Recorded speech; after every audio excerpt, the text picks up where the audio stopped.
All right, let's dive into the final climactic chapters of the book of Proverbs. Now, I know what you might be thinking. It's an ancient text. But what we're going to see is that its wisdom on everything from gossip to good government feels, well, almost shockingly relevant to our lives today. And that's the big question, isn't it? How can advice from thousands of years ago possibly speak to our world of social media, 24/7 news cycles, and just endless information? Well, here's the thing. The fundamental challenges of how we talk to each other, how we build communities, and how we find real meaning, those things haven't changed a bit. So let's unpack how Proverbs tackles them head on. So here's our roadmap. We're going to start small with the personal power of our words. Then we'll zoom out to see how wisdom shapes our communities. We'll even hear from a really surprising outsider.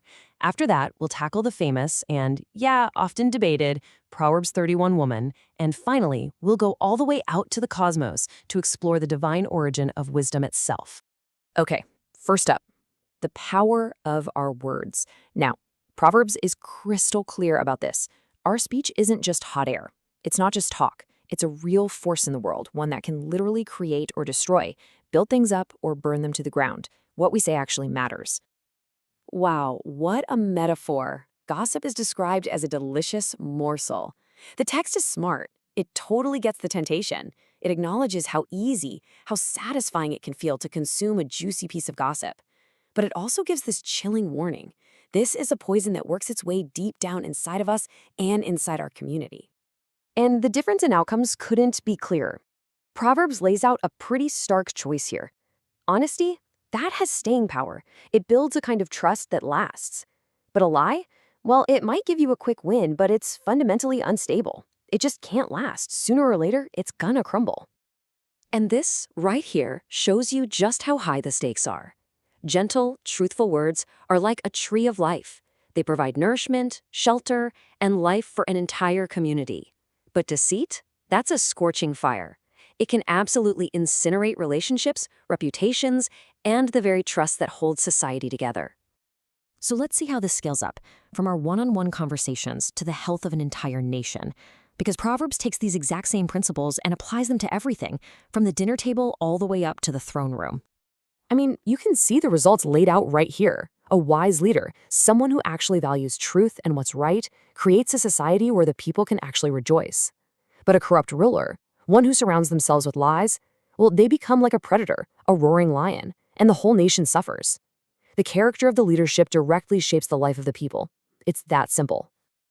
And this kind of healthy society doesn't just happen by accident. It's built from the ground up, brick by brick. Proverbs tells us it's all about these strong foundations. Choosing your friends wisely, making sure families use authority to teach, not just to control, and having a home where harmony is the actual goal. You can see how each piece supports the others. Okay, so this is where things get really interesting. Chapter 30 throws us a curveball and introduces us to a man named Agur, who isn't even an Israelite.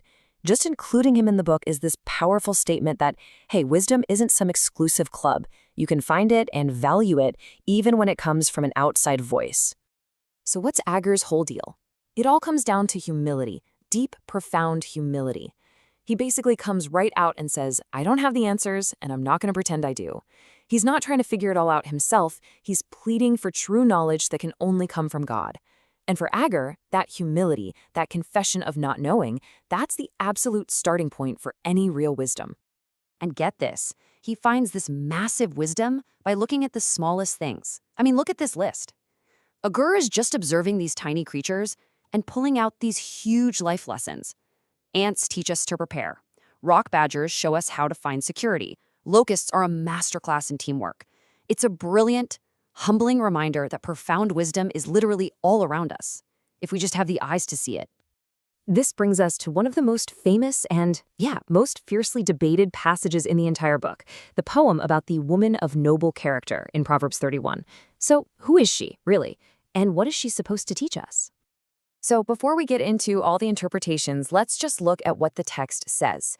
This is not some passive, quiet figure. She is an absolute powerhouse. She's a multi-talented entrepreneur, a community leader, a teacher, and the rock of her family. But what's really key is that her excellence isn't just about her skills. It's all grounded in her core character, her fear of the Lord, which really means this deep, reverent connection to God's wisdom. So how are we supposed to read this? Well, there are two main ways people look at it. One view takes her as a very literal, domestic blueprint for what an ideal wife should be. But there's a broader, more theological view that sees her as something much bigger. In this reading, she is the human embodiment of Lady Wisdom, the very same wisdom who's been calling out to us through the whole book. And in that sense, she's an ideal for anyone, man or woman, who wants to live wisely and faithfully.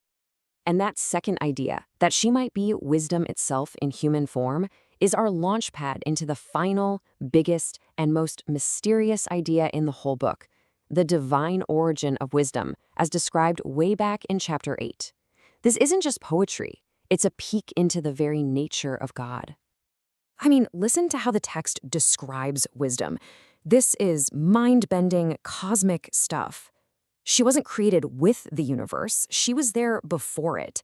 She was begotten or brought forth from eternity, standing with God as creation took shape, and she's been delighting in God's presence ever since.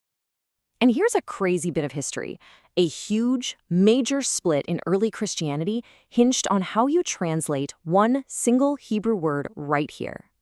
The word is kana. If it means created, you get the Arian view, wisdom is God's first and greatest creature. But if it means begotten, you get the Orthodox view. Wisdom wasn't created at all. She shares God's own divine nature. This one word became absolutely central for early Christians trying to understand who Jesus was. So, at the end of the day, what's wisdom's role in all this? She's the bridge, the link between heaven and earth, between God and us.